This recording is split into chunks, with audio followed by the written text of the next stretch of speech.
Graça e a paz do Senhor Jesus, meus amados irmãos. Baixe sua cabeça, feche seus olhos, vamos orar juntos. Nós te bendizemos, Senhor.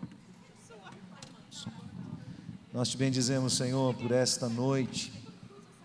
Agradecemos ao Senhor o privilégio, a oportunidade de estar juntos, celebrando neste lugar o nome bendito de Jesus Cristo, nosso Salvador. E nós oramos agora esta canção, pedindo ao Senhor que o Senhor nos esvazie de nós mesmos e que a Tua glória possa encher o nosso coração. Que a Tua palavra possa ser ministrada ao mais profundo do nosso ser, para que esta noite seja marcada pela Tua graça e pela Tua presença em nós. Transforma, Senhor, a nossa vida em prol da Tua verdade. Transforma a nossa vida por meio da Tua palavra. E nós te daremos toda a glória, toda a honra e todo o louvor, em nome de Jesus. Amém, amém. Eu quero convidar os irmãos a abrirem a palavra de Deus no Evangelho de Mateus. Acho que isso, acender um pouquinho as luzes, né? Ótimo. Evangelho de Mateus, no capítulo 6. E eu quero dar de certa forma, sequência ao que começamos a falar domingo passado, mas quero concentrar o meu pensamento na oração que foi ensinada por Jesus. Esta oração é fruto de uma abordagem dos discípulos, quando disseram: Senhor, a gente não sabe orar. A gente não sabe orar, Senhor. E Jesus, então, ensina os discípulos a orarem desta forma. E o texto é Mateus capítulo 6, do verso 9 em diante. Portanto, vós orareis assim: Pai nosso que estás nos céus, santificado seja o teu nome, venha o teu reino, e seja feita a tua vontade, assim na terra como no céu. O pão nosso de cada dia nos dá hoje, perdoa-nos as nossas dívidas, assim como nós perdoamos aos nossos devedores.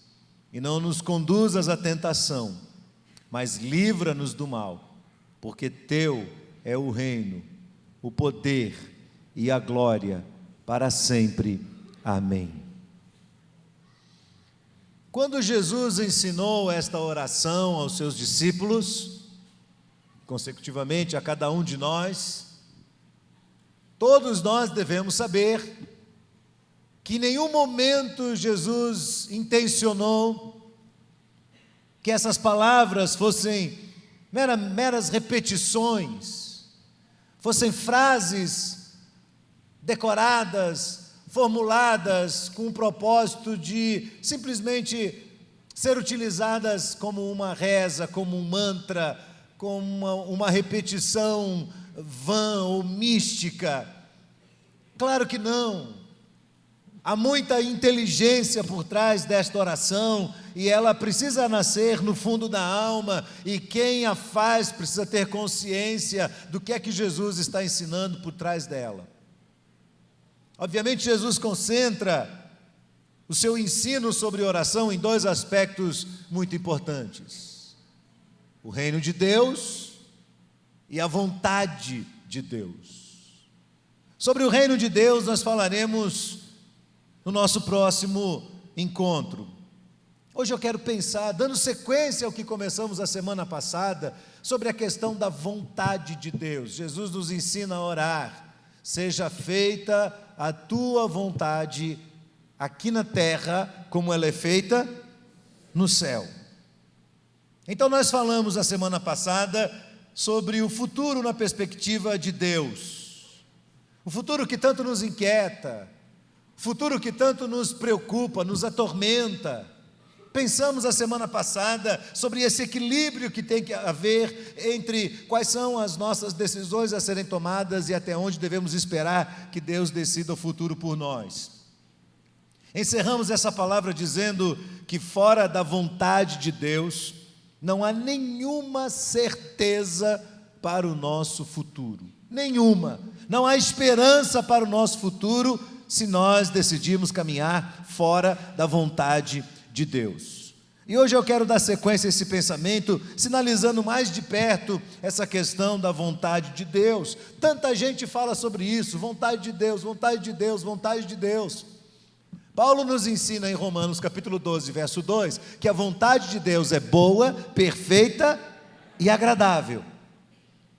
Esse parece um assunto, num primeiro momento, de fácil compreensão, de fácil exposição, mas de fato não é tão simples assim. Há uma complexidade aqui, quando pensamos sobre o tema vontade de Deus. Como eu disse a semana passada, para todos nós é um grande desafio buscar equilíbrio entre aquilo que nós devemos e podemos fazer, e é nossa responsabilidade, e deixar que Deus faça aquilo tão somente que é da competência dele fazer, e que nós não podemos fazer, então ele fará no nosso lugar. Mas parece que de vez em quando a nossa cabeça fica um pouco confusa. Se a vontade de Deus é boa, por que que tantos seguidores do Evangelho estão com a sua vida tão torcida, tão confusa, com tantos problemas? Por que que existe tanto desencontro na alma? Se a vontade de Deus é boa, agradável e perfeita, tudo na nossa vida tinha que dar certo, correto? O nosso futuro tinha que ser um grande sucesso. Aquilo que nós empreendemos, o nosso tempo, os nossos recursos, o nosso coração, a nossa vida, devia fluir com a maior naturalidade, com a maior tranquilidade. Mas não é isso que acontece. Se a vontade de Deus é boa, agradável e perfeita, então este deveria ser de verdade um assunto de grande interesse dos cristãos, e eles deveriam estar focados nisso. Esta deveria ser a sua principal prioridade como cristãos professos.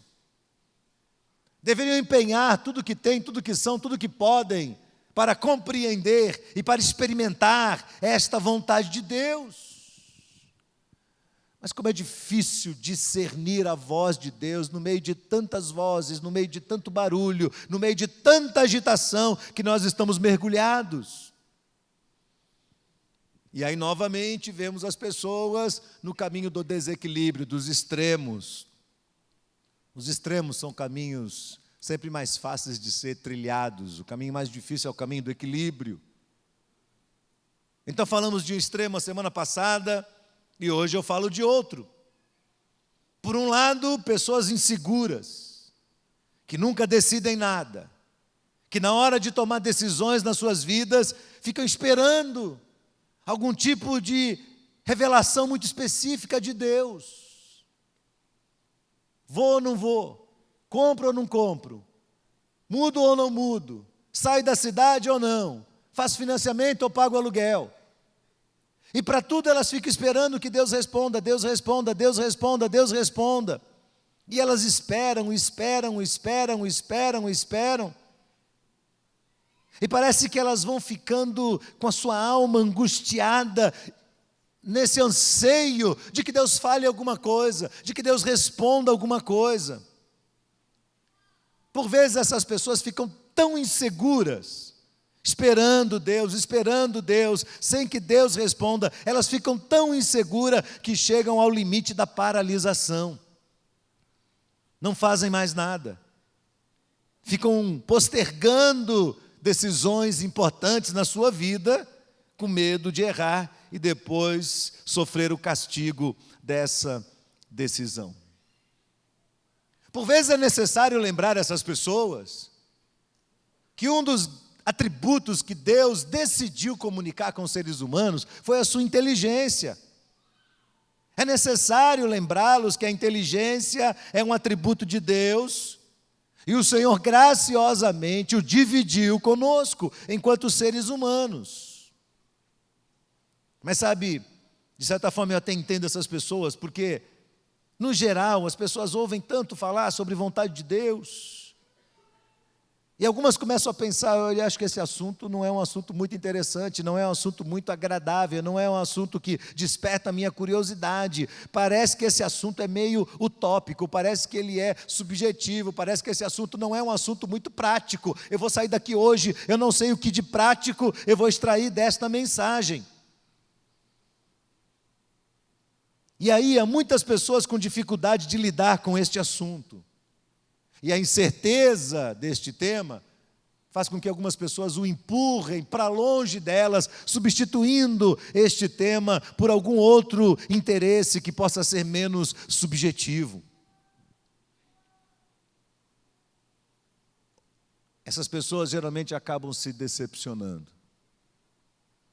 Porque no desejo de encontrar a vontade de Deus para áreas específicas das suas vidas, e esperando que Deus responda, muitas delas se deparam com uma espécie de vácuo, um silêncio ensurdecedor da parte de Deus, que beira a indiferença ou o acaso do Criador.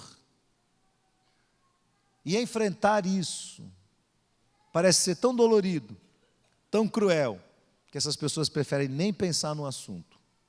Talvez seja melhor apenas calar e não dizer nada e continuar não tomando nenhuma iniciativa.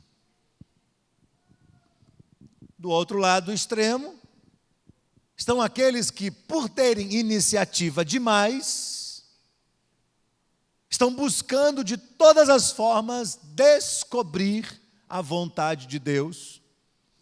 E claro, não estão paradas, mas estão correndo atrás de mecanismos para que elas possam, então, se apropriar desta tal vontade de Deus. E aí você começa a ver o indivíduo meio que pragmático, meio que correndo atrás de alguma coisa que possa materializar essa definição da vontade de Deus para a sua vida e para a sua experiência. E aí, um primeiro mecanismo que as pessoas usam é fazer testes com Deus. É colocar Deus à prova. E muitas usam o texto de Gideão, lá em Juízes, no capítulo 6, para dizer, eu vou fazer igual Gideão fez. Você lembra da história? Gideão é um israelita e ele está trabalhando lá no lagar, trabalhando com trigo, e aparece a ele o anjo do Senhor. Os midianitas estão oprimindo a nação de Israel, e o anjo aparece a ele e diz, salve varão valoroso, o Senhor vai usar a sua vida para que você seja instrumento de libertação para a nação de Israel. E ele fala, uau, sério, pode se preparar, Deus é contigo. E aí ele fica assim meio, é ou não é Deus falando? É ou não é Deus falando? Ele diz assim, olha, se você é mesmo de Deus, então fica aqui, não sai daqui, eu vou buscar uma oferta para você e eu já volto. E ele corre para sua casa e manda preparar um cabrito e prepara toda uma refeição e traz aquilo tudo e oferece ali aquele homem de Deus. E aquele anjo pega o seu cajado, ordena que aquela oferta seja colocada sobre um altar e toca com a ponta do cajado naquela oferta, e o fogo sobe e ela é consumida e sobe ao céu como um aroma suave. E o anjo volta a dizer, eu vou usar a sua vida, tu serás o instrumento de Deus para a libertação do povo. Então Gideão vai, mobiliza os homens e vai para a batalha, e quando ele chega 2 dias antes da batalha, já próximo do local, ele olha e fala, será que eu tenho que ir mesmo? Então ele diz, Senhor, foi o Senhor mesmo que falou? É da vontade do Senhor mesmo?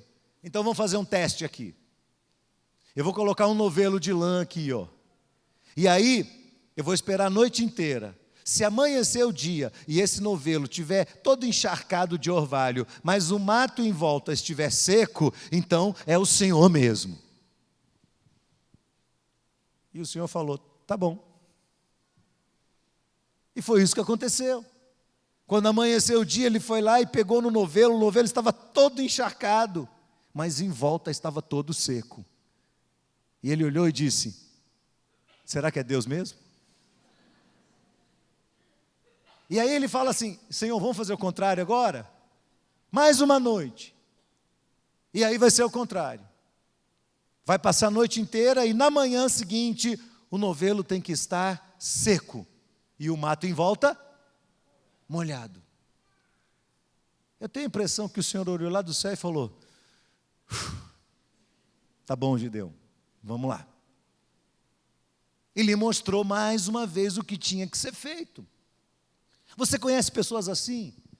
Que estão o tempo todo usando sinaizinhos para tentar conduzir o propósito de Deus, para tentar forçar, para que Deus fale alguma coisa, Deus diga alguma coisa. É um mecanismo de tentar fazer com que você compreenda a vontade de Deus. E nem sempre funciona.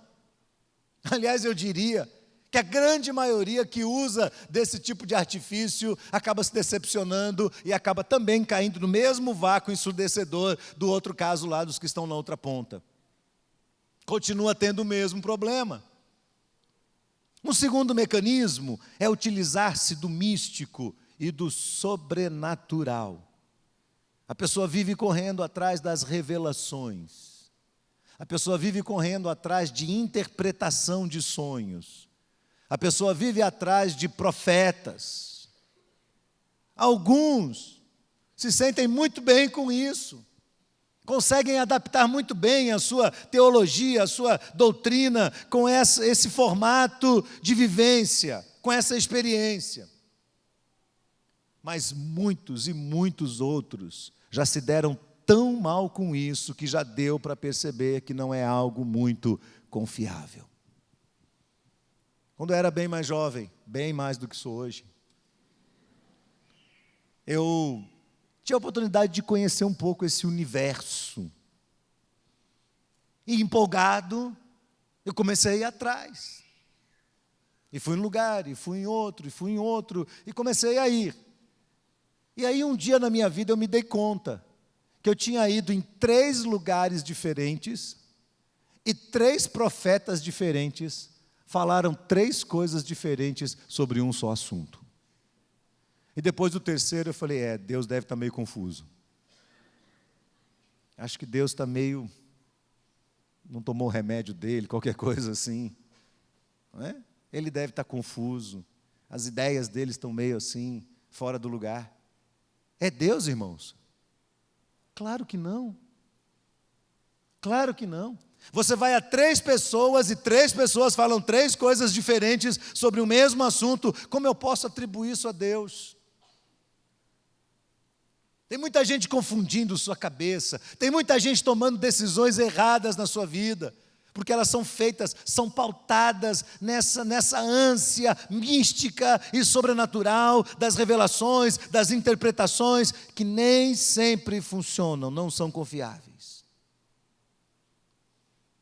Terceiro mecanismo, as portas abertas, as oportunidades que Deus nos dá.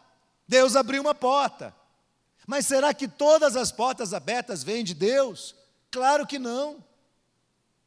Nem todas as oportunidades que chegam a nós são realmente boas para a nossa vida. Ló, por exemplo, escolheu uma porta aberta e esta porta aberta destruiu totalmente a sua família.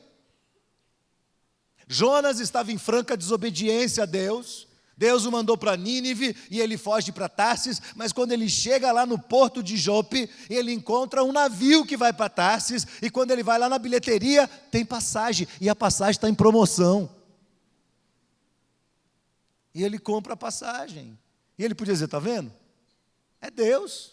Achei uma porta aberta para ir embora, para ir para outro lugar. Eu nunca me esqueço, um dia estar ouvindo um programa desses Conte a Bênção, irmão. E o camarada disse assim, pastor, eu quero contar uma bênção. Pois não, eu estava duro, devendo para todo mundo, com problemas financeiros graves, e tendo conta para pagar tudo atrasado. A Coelba já ia cortar a luz, e a Embasa ia cortar a água e tal, e de repente Deus falou para mim, passe o cartão na máquina. E quando eu passei, pastor, o banco tinha feito um depósito por engano na minha conta. Deus supriu minha necessidade. E para minha surpresa, o pastor disse: amém, irmão, Deus é assim, Deus é fiel. Eu disse: não, pelo amor de Deus, não foi ele. Essa porta não foi aberta por Deus. Se o dinheiro caiu por engano na sua conta, o dinheiro não é seu. Não é solução de Deus. Não é porta aberta de Deus. Pode ser um problema muito mais grave que você vai entrar a partir de agora. Quarto, as pessoas dizem: eu ouvi a voz de Deus no meu coração. Eu ouvi a voz de Deus no meu coração. O que elas chamam de voz de Deus? Seriam suas impressões? Seriam seus desejos? Seriam suas expectativas? Seria aquela sensação gostosa do coração de alguma coisa que você quer muito e está prestes a acontecer? Seria um pressentimento, mas um pressentimento seu, e não necessariamente a voz de Deus, clara sobre a sua mente. Ah, Deus me falou, eu ouvi a voz de Deus, ouviu mesmo. Muito cuidado com isso. Quando você diz eu ouvi a voz de Deus, certifique-se de qual foi o mecanismo que Deus usou para falar com você. De que realmente Deus está conversando com você. Agora tome muito cuidado, porque esta mistura dos sentimentos humanos, dos desejos humanos, com o propósito divino, essa mistura nem sempre dá certo. Às vezes, para você entender o que Deus está falando, você vai ter que anular alguns sentimentos seus. Nem sempre as coisas vão correr tão certinho assim. Jeremias, o profeta, diz lá no capítulo 17, verso 9: enganoso é o coração mais do que todas as coisas e desesperadamente corrupto, quem o conhecerá? Estamos diante de um impasse aqui, irmãos, porque entendemos bem do nosso coração, mas não conseguimos entender muito quem Deus é e qual a sua vontade para nós. Explicar a vontade de Deus é tão complexo quanto tentar explicar quem Deus é. Tentar descortinar a vontade de Deus pela própria capacidade humana é, no mínimo, uma grande ingenuidade ou uma tolice. Isso porque simplesmente é impossível ao ser humano, pelo seu próprio esforço, descobrir a vontade de Deus diante da grandeza de Deus. Há um livro chamado A Biblioteca de C.S. Lewis, e nele um capítulo que é um artigo escrito por Richard Roker. E Richard Roker fala algo interessante que eu anotei aqui e trouxe para todos. Ele diz: perigoso seria para o fraco cérebro humano aprofundar-se muito nos afazeres do Altíssimo, pois, embora conhecê-lo seja vida e seja uma alegria mencioná-lo, contudo, o nosso conhecimento mais profundo é saber que não o conhecemos, nem o podemos conhecer como ele de fato é. A nossa eloquência mais segura ao seu respeito é o nosso silêncio, quando, sem confessar, confessamos que sua glória é inexplicável, sua grandeza está acima da nossa capacidade de alcance. Ele está no alto e nós sobre a terra. Portanto, convém que as nossas palavras sejam poucas e ponderadas. Quando li isso essa semana, meu coração se encheu de temor. Eu disse: é verdade, é verdade. Quantas vezes, até pregando, eu faço certas declarações e certas asseverações aqui, que parece ser alguma coisa assim que eu tenho muita convicção, mas quando eu olho para Deus, eu falo: meu Deus, eu estou tão distante de entender quem o Senhor é. Na hora me vem à cabeça a música da Gabriela Rocha cantando: ninguém explica Deus, ninguém explica quem é Deus, ninguém consegue entender. Então, até onde nós podemos ir diante dessa questão de descobrir a vontade de Deus? Nós só podemos ir até onde Deus permitir que a gente vá. Nem um passo a mais. A decisão não é nossa, a decisão é dele, por ordem suprema. Se ele não revelar o seu propósito para nós, se ele não mostrar o que ele quer de nós, se ele mesmo não trouxer aos nossos olhos, nós não vamos para lugar nenhum, nós não vamos enxergar nada, nós não vamos fazer absolutamente nada. Então eu diria, irmãos, com toda a minha certeza nesta noite, que ninguém descobre a vontade de Deus. É Deus quem revela a vontade dele para nós. Não adianta você fazer uma força imensa e usar todos os recursos para tentar manobrar a cabeça de Deus e extrair alguma coisa. É inútil, nós não podemos. A boa notícia é que Deus tem prazer em se revelar àqueles que Ele ama. Ele tem prazer nisso. Por isso Paulo não diz para que descubram a vontade de Deus, mas para que experimenteis qual é a boa, agradável e perfeita vontade de Deus. Deus já tem uma vontade pré-determinada para a minha vida e para a sua vida. E Deus graciosamente revelou o suficiente de si mesmo para todos nós durante todo o percurso da história humana. O que nós precisamos conhecer de Deus, Ele já revelou, já está claro diante dos nossos olhos, através de várias circunstâncias. Primeiro, através da criação. Preste bem atenção nisso, porque isso é teologia. Deus se revela através da criação e da natureza.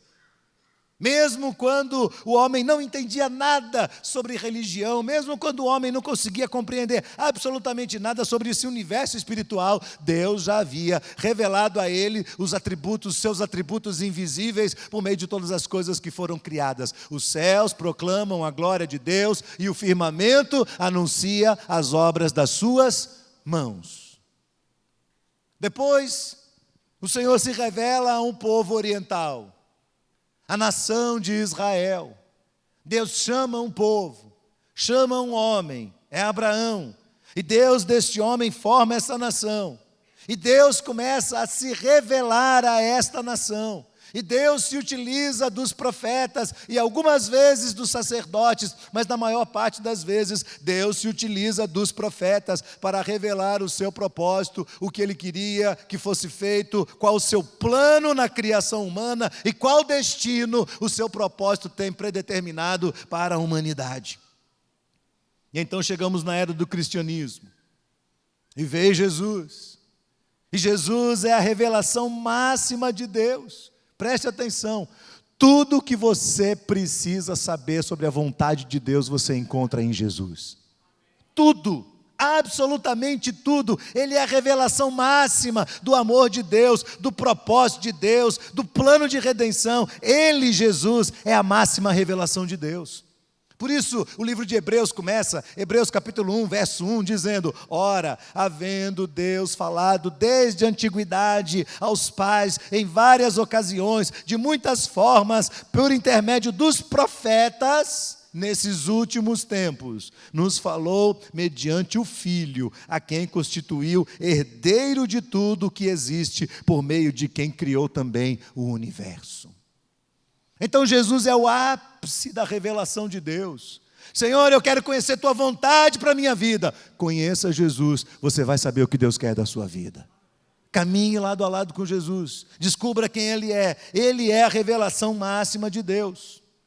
Mas depois disso, ainda há o período apostólico, ainda há o período em que Deus chama e pinça alguns homens de forma muito específica, e são apóstolos de verdade, não são apóstolos fraudulentos, não são apóstolos porque são líderes majoritários de grandes organizações, não. São homens que viram Jesus, que andaram com Jesus, que estiveram face a face com o Senhor, e foram pelo Senhor revestidos de poder e autoridade para exercer o apostolado. Então esses homens escrevem a revelação de Deus, a revelação escrita de Deus, que é o Novo Testamento. E esta revelação escrita de Deus encerra-se com o livro de Apocalipse. Quero deixar bem claro para você que a teologia bíblica nos ensina que depois do Apocalipse não existe mais nenhuma outra escritura inspirada por Deus. Pelo menos não no formato das Escrituras Sagradas. Até o final do Apocalipse aconteceu a era da inspiração bíblica. Deus usou homens e mulheres, o Espírito Santo soprou sobre eles a verdade e eles escreveram, preservando o seu estilo literário, preservando a sua personalidade, preservando a sua cultura, e eles foram usados por Deus para compor as Escrituras Sagradas. Mas quando chegou em Apocalipse e houve a última revelação clara de Deus, dali para frente o Senhor silenciou-se com relação ao processo de inspiração. E daí para frente inicia-se o processo de iluminação. Não confunda com o iluminismo, a teoria que pastor Lucas ensinou aqui do período da modernidade não tem nada a ver com o iluminismo. A iluminação acontece a partir das Escrituras Sagradas. O que é iluminação, pastor Abraão? Iluminação é quando você coloca os seus olhos nas Escrituras Sagradas, naquilo que Deus já revelou para a minha vida e para a sua vida, e a sua mente abre, a sua mente se descortina diante daquilo que Deus já revelou. Esse é o processo de iluminação. E ele vai acontecer na nossa vida. Ele vai acontecer na nossa experiência. Nós vamos ser abençoados por tantas coisas que Deus vai falar conosco. Então isso nos leva a concluir que Deus já lançou mão de todos os próprios recursos dele para nos revelar quem ele é e qual a sua vontade. E as Escrituras Sagradas nos trarão com muita clareza as evidências desta afirmação que eu estou fazendo para cada um de vocês.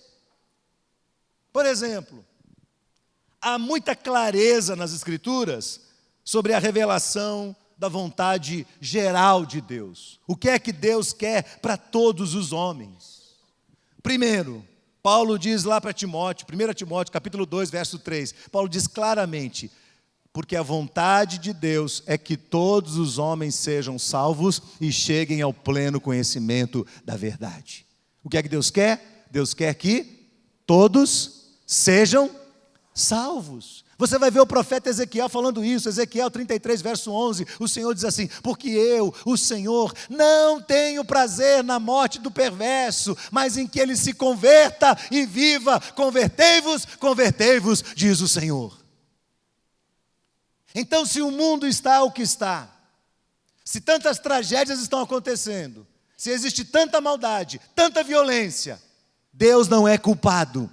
É o homem que tem rejeitado o propósito de Deus na sua vida. Deus não criou o homem para a perdição. Deus não criou o homem para o inferno. Deus não criou o homem para a destruição. Deus criou o homem para que ele pudesse experimentar a vida eterna na presença celestial.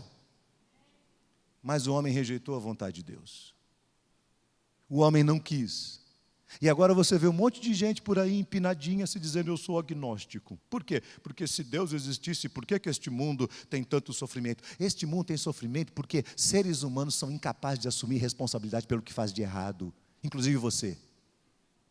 Inclusive você e eu. É da nossa índole fugir da responsabilidade e jogar nas costas dos outros. E nós fazemos isso com Deus. Volto a dizer: a culpa não é de Deus, a culpa é nossa. E enquanto nós não assumimos a culpa, nós não percebemos o grau e a importância da vontade de Deus para a vida de cada um de nós, que é trazer salvação e transformação de vida. Segundo lugar, a Bíblia diz em 1 Tessalonicenses, capítulo 4, verso 3, porque esta é a vontade do Senhor, a vossa santificação. Então, a santificação é o propósito de Deus para aquele que já foi redimido por Ele. Depois de ter sido salvo por Deus, através de Jesus, qual é a vontade de Deus? A santificação. E Paulo diz, claro, que vos abstenhais da prostituição, da fornicação, da defraudação. E ele vai rasgando o verbo até o capítulo 8, e chega lá até o verso 8 do capítulo 4, e chega lá no verso 8 e diz assim: quem rejeita essas coisas, não rejeita o homem, mas rejeita Deus que lhes deu. Então a vontade de Deus, a santificação do homem. Terceiro, 1 Tessalonicenses, capítulo 5, verso 18, o Senhor diz assim: em tudo dai graças, porque esta é a vontade de Deus em Cristo Jesus para convosco. Olha que interessante a lógica disso. se eu recebi a redenção em Jesus, se eu estou passando verdadeiramente por um processo de santificação, então eu passo a confiar em Deus de tal maneira na minha vida e na minha experiência, que quer eu me dê bem, quer eu me dê mal, quer eu tenha, quer eu não tenha, quer eu consiga, quer eu fique sem, eu vou agradecer a Deus por todas as coisas, porque é Ele que está dirigindo minha vida neste mundo. Então não importa se as pessoas me traíram, não importa se eu fui injustiçado, não importa se eu perdi, não importa se me roubaram, não interessa, Deus continua sendo Deus na minha vida, e a vontade dEle é que eu aprenda a agradecer por todas as coisas. Quarto lugar, 1 Pedro capítulo 2, verso 15, Pedro diz assim, que nós devemos fazer o bem a todos, porque esta é a vontade de Deus, diz ele, que fazendo bem, tapeis a boca dos insensatos. Então o povo de Deus é chamado para ser o povo do bem e não do mal. O povo de Deus é o povo que vem para construir, para plantar, para enaltecer, para reconstruir a história humana. O povo de Deus vem para trazer cura, o povo de Deus vem para trazer restauração, porque o povo de Deus é o povo do bem. Mas quando a gente parte para o lado do mal, da agressividade, da vingança, de agir com as pessoas na mesma proporção que elas agem conosco, então nós não somos mais do bem, a gente está agindo como o homem do mal, a gente está agindo como o ímpio. Então a gente não consegue perceber que esta não é a vontade de Deus. Se eu sou empurrado a fazer uma coisa para longe daquilo que é o propósito de Deus para a minha vida, eu não estou experimentando a vontade de Deus na minha vida. A vontade de Deus é que eu e você sejamos gente do bem, do bem.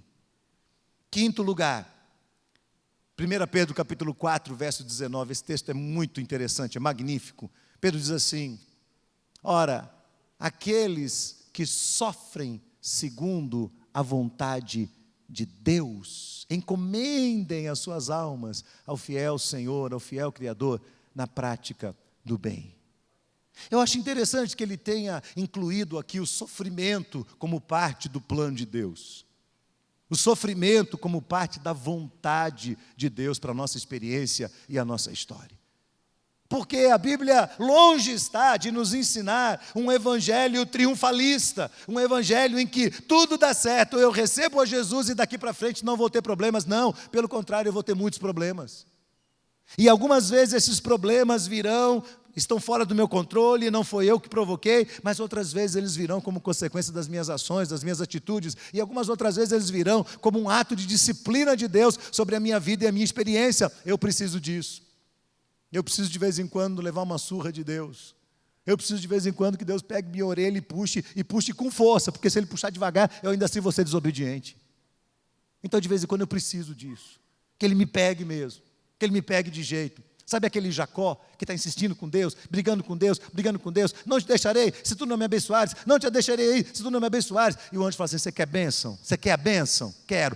Pá! Quebra a coxa dele. Ai, o que você está fazendo? Estou te abençoando. Estou te abençoando. Agora sou só eu aqui que preciso de surra de Deus de vez em quando? Hã? Senão a gente não aprende. É interessante que essas cinco colunas fazem parte da vontade de Deus. A salvação de todos os homens, a santificação do povo de Deus, a gratidão por todas as coisas, a prática do bem e a confiança no Senhor durante o sofrimento. Isso é vontade revelada de Deus. Tá bom, pastor Abraão, nosso tempo está quase acabando, o senhor não falou ainda com quem eu vou casar. Né? Com quem que vai ser, pastor? Quer que a gente fala sobre as revelações específicas de Deus? Preste bem atenção. Primeiro, existem orientações muito específicas de Deus na Bíblia, que vão conduzir a nossa trajetória no conhecimento de Deus. Não do que a gente quer que aconteça no futuro, mas do Deus que é a nossa vida e a nossa história. Princípios muito específicos de Deus, que não podem ser violados na nossa experiência. Quando nós começamos a violar pequenos princípios de Deus, nós vamos impedindo Deus de revelar o propósito dEle e a vontade dEle para outras áreas da nossa vida. Então a Bíblia diz que você tem que ser honesto, A Bíblia diz que você não pode mentir, que você não pode enganar, que nós não podemos ser fraudulentos, que nós não podemos usar subterfúgios, não interessa se o fim é muito bom, o meio não pode ser comprometido. Isso tudo é muito claro nas Escrituras. A Bíblia diz que você não pode guardar mágoa no seu coração. Você tem que perdoar 70 vezes 7 todos os dias. A Bíblia diz que você não pode deixar o sol se pôr sobre a ira. A Bíblia diz em 2 Coríntios, capítulo 6, verso 14, não vos ponhais em julgo desigual com os incrédulos, com os infiéis. Agora durma com isso aí. Porque a gente gosta muito de usar esse texto para dizer para os jovens, não tenha um relacionamento, não se comprometa num relacionamento com uma pessoa que não teme ao Senhor. E é válido, tem que ser isso mesmo. Eu queria saber como é que alguns profissionais conseguem lidar com 2 Coríntios capítulo 6, verso 14, na sociedade profissional. Espera aí, pastor. Me fale de igreja e me fale de Deus, mas deixa o meu escritório de lado. Não venha chorar depois e dizer, Deus não está abençoando o meu negócio. Porque são princípios de Deus. São muito claros. E quando eles são violados, eles começam a interromper este fluxo da ação de Deus sobre a nossa vida. Então devemos trabalhar para obedecer esses princípios de Deus. Ser inimigo de contendas. Lutar para não viver no meio de confusão, sendo inimigo de contendas. Lutar com o nosso próprio coração para aprender a obedecer a autoridades instituídas por Deus sobre a nossa vida e a nossa experiência. Não ser vaidoso, não ser orgulhoso, porque Deus despreza o orgulhoso e abraça o humilde. Amar a todos sem distinção. Não cobiçar o que os outros têm. Não invejar e desejar ter o que os outros têm. Não ser vaidoso. Não ser ambicioso, não se vingar. Tudo o que eu falei aqui é respaldado por textos da palavra de Deus. Agora preste atenção no que eu vou lhe dizer. Quando você diz, Senhor, venha o teu reino e seja feita a tua vontade, sabe o que você está dizendo? Você está dizendo assim, Senhor, que quando o teu reino vier, eu estou assinando aqui um termo dizendo que eu concordo com todas as condições da vinda do teu reino. Quem aqui já comprou passagem aérea pela internet? Quem já comprou? Você sabe como é que é. Primeiro é uma novela muito grande. Você procura o preço, você procura o destino, você coloca a data, você coloca os dados, você escolhe o melhor preço, você define qual que é a passagem, e aí você começa a preencher e põe nome, sobrenome, documento, número de cartão, e você vai preenchendo, e quando você preencheu aquilo tudo, só falta clicar assim, finalizar. Aí você fala, eu vou acabar. E aí você vai, coloca a flechinha em cima e aperta, finalizar. Ele faz, pum, aparece um negocinho vermelho e fala assim, volta lá atrás. Tem um parentezinho pequenininho, um quadradinho bem pequenininho, com uma letra minúscula, que você precisa quase uma lupa para enxergar. Diz assim, você precisa antes concordar com os termos. E eu vou acertar aqui, ninguém aqui leu esses termos na vida. Ninguém nunca leu. Porque você está pensando o quê? Eu quero comprar passagem. E aí você clica lá, cliquei. E aí você finaliza, finalizou. Eles só disseram lá que você não pode levar mala na viagem. E vão cobrar de você. Mas você, quando clica lá, quando você diz assim, eu aceito, dali para frente você é inteiramente responsável por o que vai acontecer. Aquele eu aceito ali determina todas as orientações da empresa aérea que você escolheu para essa viagem, para esse trecho que você vai viajar. Eu quero dizer para você mais uma vez, quando você diz, Senhor, venha o teu reino, você está assinando um termo dizendo, eu concordo com todas as condições do reino de Deus, da vinda do reino de Deus, na minha vida e na minha história, eu concordo. Eu concordo. Senhor, eu concordo. E aí o Senhor começa a ter um fluxo na sua direção, começa a abrir o caminho entre você e o Senhor, você começa a entender o que é trilhar na direção da vontade de Deus. Segundo, nesse processo de busca pela vontade de Deus, em áreas bem específicas, a gente precisa aprender que nós temos uma família, nós temos o povo de Deus, e Deus tem pessoas que estão acima de nós, e essas pessoas são pessoas sábias, são pessoas comprovadamente tementes a Deus, e nós temos que aprender e buscar conselho de pessoas que temem ao Senhor. Salomão diz em Provérbios várias vezes, que na multidão de conselheiros há sabedoria, na multidão de conselheiros os planos se concretizam, na multidão de conselheiros há vitória. Quem aconselha você? Quem dirige o seu pensamento? Porque muitos de nós somos assim: ninguém tem nada a ver com minha vida. Ninguém. E a esposa fala assim: filho, não é melhor pedir um conselho para o nosso líder de grupo? Isso aqui cuido eu. Eu não preciso de ninguém dizendo o que eu tenho que fazer. Às vezes Deus quer usar alguém. Às vezes Deus quer usar a esposa para falar o coração do marido. Isso me lembra uma vez, um marido que saiu bravo com a mulher e comprou um carro sem falar com ela. Aí você fala assim: o que tem, pastor? Os dois trabalham, os dois têm salário. Mas a Bíblia diz que eles são os dois, o quê? Uma só carne. E ele foi, contra a vontade dela, foi na concessionária, comprou um carro, chegou em casa, botou na garagem, nem chamou ela para ver. No dia seguinte, quando ela desce, não era o carro que ela queria, não era da cor que ela queria. Você imagina que confusão tremenda, não é? E esse carro foi um fator de desgaste naquela família. Esse carro trouxe tanta angústia, esse carro trouxe tanto problema, esse carro bateu um monte de vezes, esse carro teve um monte de problema na concessionária, esse carro foi um inferno na casa daquela família. Não quer pedir conselho, acha que não precisa, acha que está sozinho. Na multidão de conselheiros, há vitória. Terceiro, você pode sim se utilizar das portas abertas, mas quando essas portas não contrariam visivelmente outros princípios da palavra de Deus. Se de repente você diz: eu preciso pagar uma conta, e cai um depósito por engano na sua conta, não é Deus que está abrindo essa porta, não é Deus que está fazendo isso. Jonas encontrou portas abertas, mas ele estava claramente contrariando um princípio de Deus. Então você ora dizendo: Deus, eu preciso do financiamento para uma casa.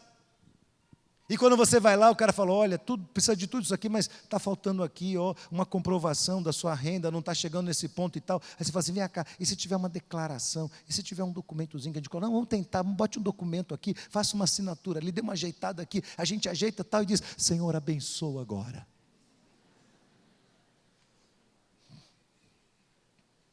E às vezes o financiamento sai, mas sai para ser castigo na sua vida e não bênção, porque ele é fruto de mentira, ele é fruto de desonestidade. Deus não revela a vontade dele quando a gente viola o padrão moral da sua palavra e da verdade e do seu caráter.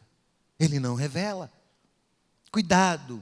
Tenha certeza que essa porta está aberta, mas essa porta aberta está de acordo com todos os demais princípios. Tenha certeza que ela está também em consonância com conselheiros, homens e mulheres tementes a Deus, que já andaram na sua frente, e você precisa ir lá pedir conselho a eles, aos cabelos brancos. E por último, a paz interior. Como eu disse anteriormente, por vezes nós nos enganamos achando que os nossos sentimentos sinalizam a paz de Deus e logo uma aprovação de Deus. No entanto, irmãos, é importante destacar que determinados momentos da nossa vida e da nossa história, nós vamos precisar que Deus fale ao nosso coração suavemente. Nós podemos nos enganar, sim. Mas se você já olhou as outras áreas, está de acordo com todas as orientações de Deus, você buscou conselhos, você tem portas abertas definitivamente abertas por Deus, sem contrariar nenhum princípio, então esse sentimento de paz vem como uma coroação de Deus, vem como um sentimento do Senhor para o nosso próprio coração. Eu e você precisamos sondar todos os dias a motivação do nosso coração. Por que nós queremos saber a vontade de Deus? Por que você quer saber a vontade de Deus? Porque você quer se beneficiar de alguma coisa? Porque você quer usar Deus para satisfazer a sua vontade? Ou você está realmente interessado em viver com Deus, interessado em que Deus faça o que Ele quiser com a sua vida, que Ele possa esvaziar você de você mesmo, para que você seja cheio da glória dEle? Por que queremos saber a vontade de Deus? Nós vamos cantar um cântico nesse instante, e o cântico está relacionado a esta oração de Jesus.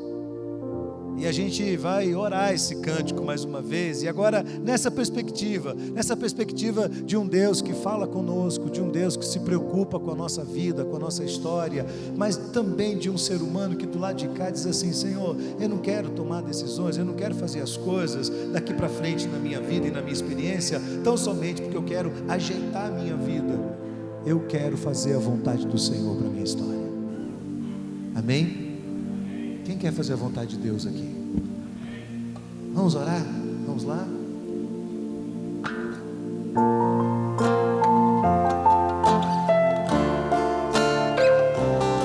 Vamos ficar de pé, irmãos.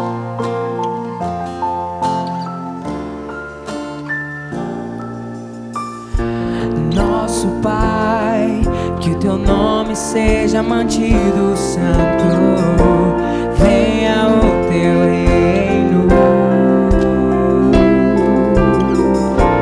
dá-nos hoje o alimento necessário para viver, o pão de cada dia.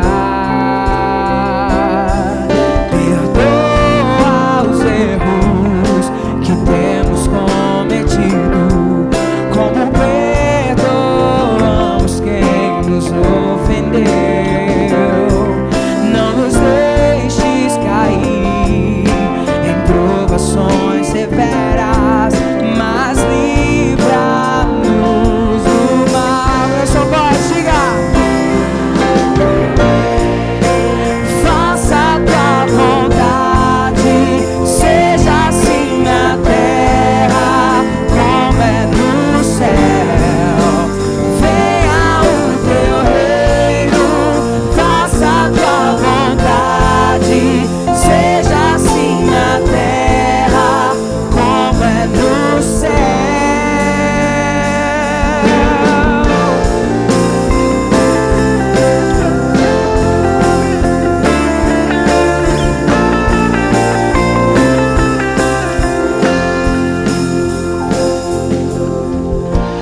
Nosso Pai, que o teu nome seja mantido, venha o teu reino, dá-nos hoje o alimento necessário para viver, o pão de cada dia.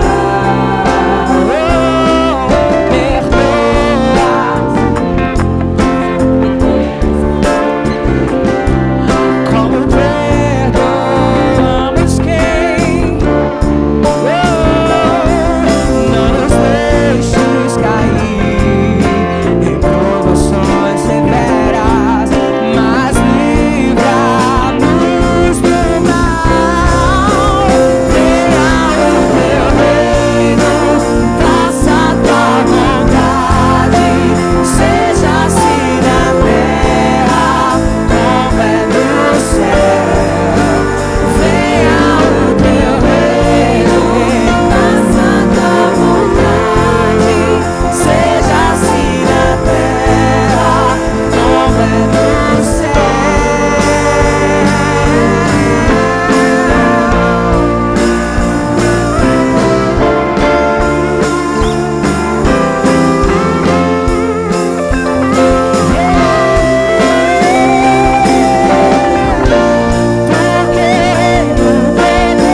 esquecer tudo que nós falamos aqui nesta noite, lembra de uma coisa: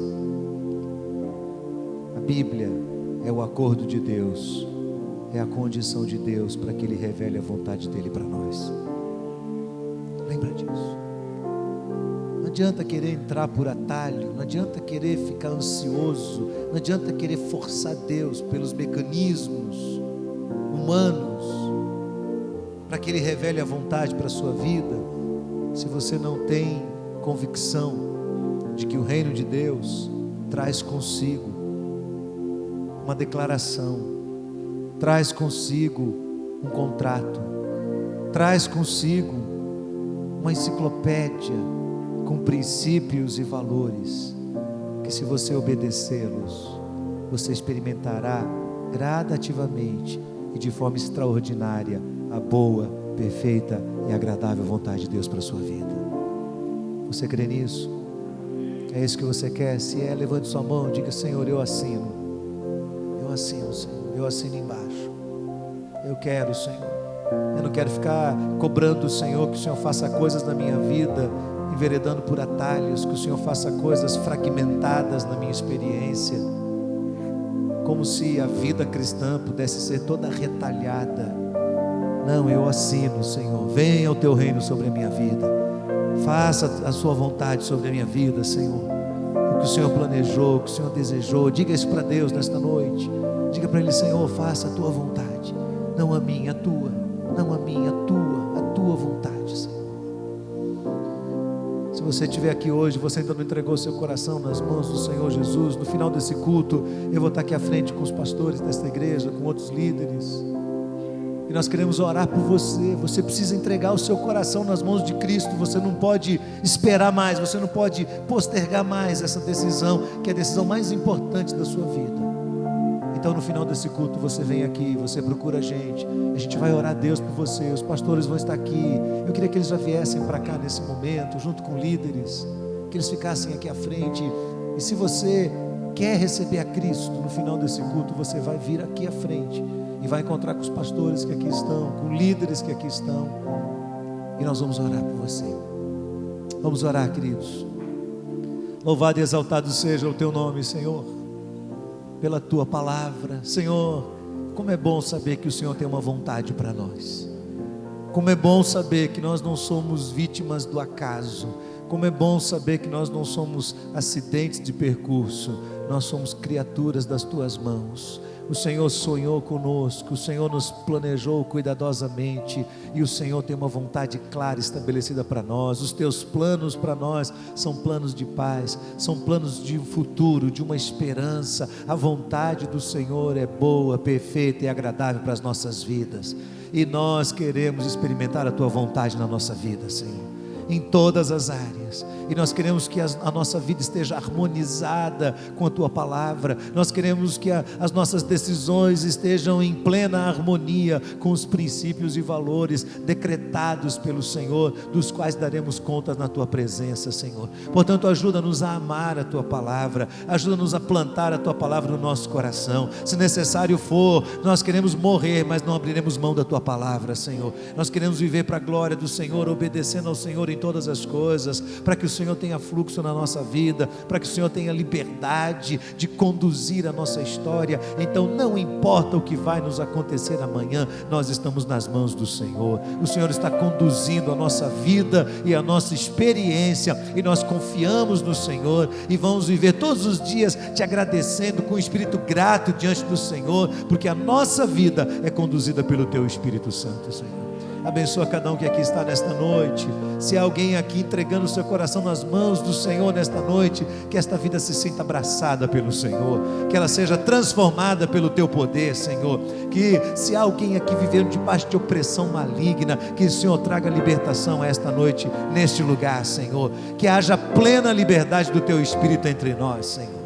Que o teu amor, a graça infinita de Jesus Cristo, nosso amado Redentor e Salvador, e as consolações e a plenitude do Santo Espírito de Deus seja com todos para a glória do Senhor, em nome de Jesus. Amém, amém, amém. Deus abençoe sua vida em nome de Jesus. Se você quer falar conosco, a equipe está aqui, os pastores estão aqui. Vem aqui conversar conosco. Vamos em paz, meus irmãos. Deus abençoe a todos em nome de Jesus.